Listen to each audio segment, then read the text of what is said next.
Hey YouTube! It's part 2 of my introduction.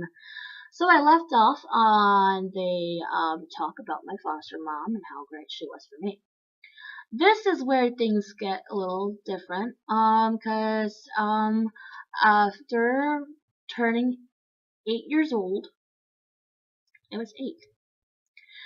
We had just finished my 3rd grade year.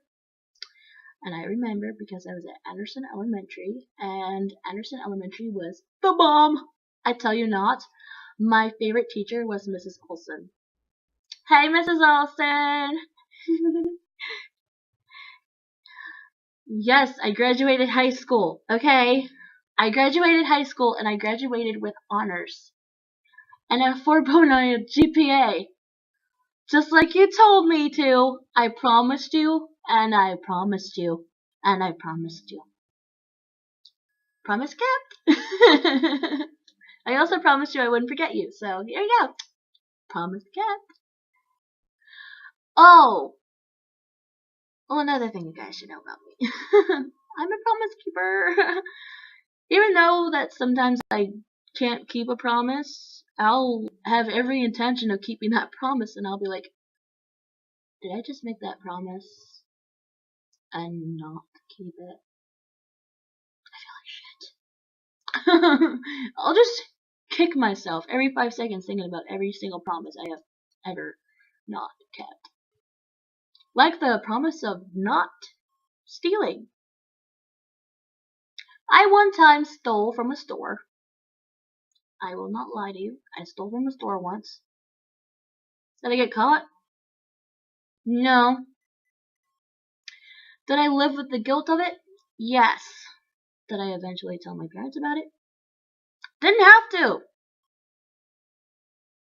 I didn't have to. Of course, then again, that was after I was adopted. We'll get into that subject later. Okay, well, after that happened, Lori and, my caseworker meet up, and my caseworker starts talking about adoption and being adopted by the Klingermans, and the fact that Lori couldn't adopt me because she didn't have the means to do so.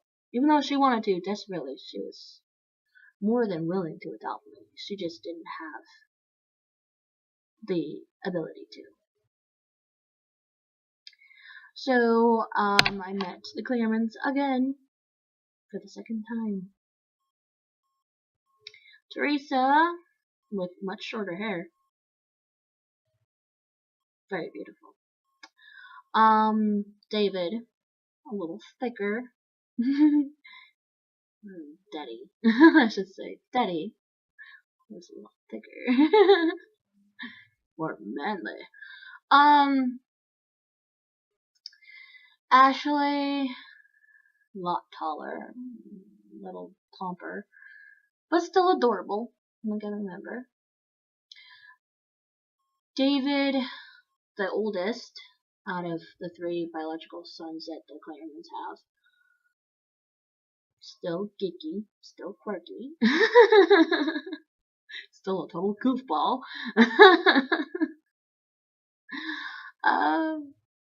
Definitely a mama's boy. Geek all around, but artist with a skill, with a talent. I mean, he made the 3 little piggies out of clay.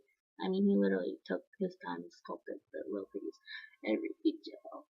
It was awesome. My brother Steven. The radical boy. The troublemaker out of the 3. Very, very, very much a ladies' man. I don't think there was a day he didn't have a new girl in the house. I remember Laura. I won't talk about her. She was a goofball. And they were 2 nuts. They were 2 peas in a pod until Laura mentioned something. Let's just say the party ended. Anyway, and then there was Bobby, the curly-haired mop boy. I think I always used to play around with him and just make his days horrible. I used to go up to his room, sneak into his room, and play with his guitars and stuff. I would then go back downstairs as soon as he got home and just be like, "Hi, Bubby, how you doing?" He'd be like, "What have you been doing, Kimmy?" By the way, that's my real name, Kimmy. I use Hestina Segura because that is my magical name. Don't you forget it. Okay, and then there's the fact that there's George, tall, skinny, awesome guy. Wears glasses and looks. Well, he's adorable. I mean, you can't really hate your own brother, but sometimes he'd give me a hard time, and I just want to slap the shit out of him. 'Cause and then there was Colin and Megan, the twins, fraternal. Megan with her beautiful, beautiful hair and her beautiful looks. Oh my god, I was jealous of her every single day I had. Every day I spent with her in the house, I was jealous as fuck, I'll tell you that. She had great hair. She had a great body. She had everybody looking up to her. She had everybody loving her. And she was so sweet and so smart and so mature. I mean, at her age, I would have thought she would have been a little immature. But really, she was mature all the time. I don't think there were. Well, okay, yeah, there were a few days when she was a little goofy and a little funny. But that's my Megan. And then Colin. ever the hopeless romantic. There wasn't a day when he wasn't begging Megan to introduce him to one of her girl's friends. A day when he wasn't being a goofball.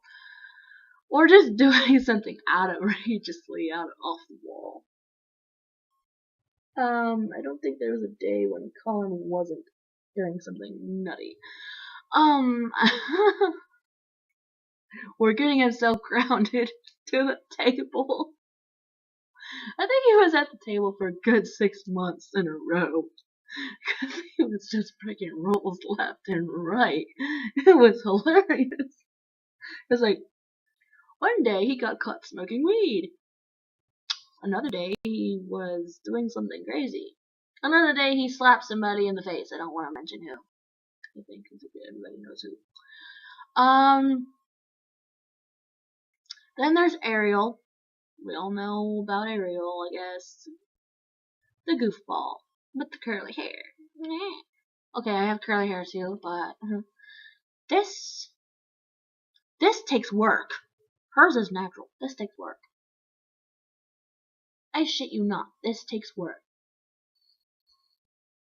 Of course, then again, my hair is also kind of sort of naturally curly now, because apparently it doesn't want to stop being curly no matter what I do. I could brush this for hours and it won't go straight. I brushed this 3 days in a row and it still hasn't gone straight. Talk about trouble. Anyway, so then, like, adoption finalized after my 9th birthday. Go figure. Whee!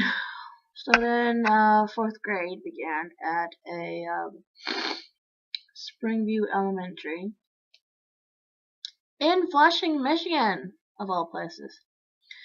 And ended when I started the 6th grade. No, 7th grade. Because we moved to North Carolina where my dad's job moved to. He became a Army Reserve. He started working on the Army Reserves. I believe on Fort I believe in Fort Bragg, was it? We started off in Indian Trail, then went to Mimosa. Then we moved to Sanford, and after we moved to Sanford, I began my 2 years of being in that high school at the Lee County High School up there. For my 9th and 10th grade year, I remember because Miss Fontana, I believe her name was Miss Fontana, was extremely awesome. I remember I had multiple shadows while I was in that school because my parents were overprotective. Like, seriously, overprotective. Ugh. I mean, I literally had no friends because of those shadows following me everywhere I went, escorting me to class. Come now, Miss Klingerman, you must come to class. It's time to go early. You must pack your things and get ready to go to the next class. I tell you now, I went through hell, especially with that project from the home ec class. You bring home baby. Oh God! It was one of those mechanical baby dolls that literally doesn't stop. I had that baby for a whole freaking weekend. Lucky for me, it was a weekend.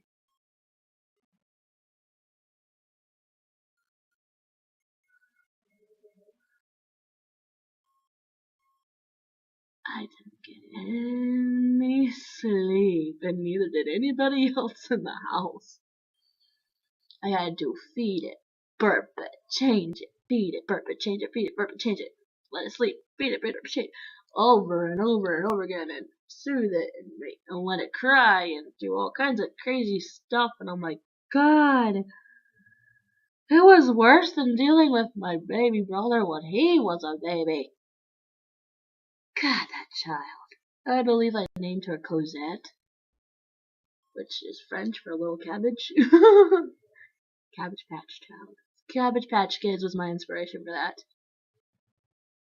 They'll make fun. Oh, anyway, I guess that was, the end of that video, introductions and whatnot. So I will be, I'm sitting here watching the clock. I'll be doing another video, part 3 of the introduction, because I believe there's a lot more to go on here, and I'm ready to tell you guys about myself. So, if you guys liked this video, please go ahead, do me a solid, and like, subscribe, and comment. For those of you that are already subscribers, thank you for coming back and watching my videos. You guys are great. I love you. Mwah!